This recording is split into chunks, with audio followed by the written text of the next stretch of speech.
The wonderful part of all of it is that we've been deluged with people trying to help. Nancy Coughlin took over as executive director of the Greenwich-based Neighbor to Neighbor just weeks before Superstorm Sandy hit. She says it's been a busy start for her at the Emergency Food and Clothing Distribution Center, but says it's been busy in a good way. I've spent countless hours on the phone just with people calling saying, what can I do, what can I do?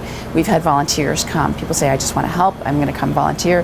Coughlin says over 500 Greenwich residents are eligible to use the food pantry, and it's also open to people for one-time emergency use. Things like peanut butter and jelly and tuna fish and bread were really flying off the shelves that people didn't need to have a stove to cook with. She says the number of people visiting the pantry increased significantly after the storm, but so did the amount of people who want to help. A lot of people who have called who wanted items to be donated to Hurricane Sandy victims when I have explained that we don't have the capacity to transport items, but that everything donated benefits residents of Greenwich from our food pantry and Port Chester and Stamford also from our clothing room.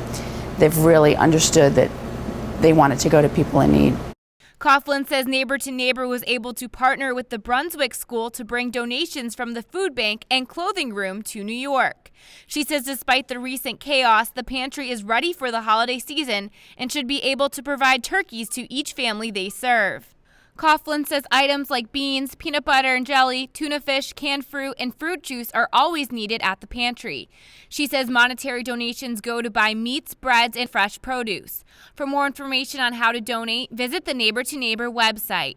In Greenwich, Ali Warshawski, It'sRelevant.com.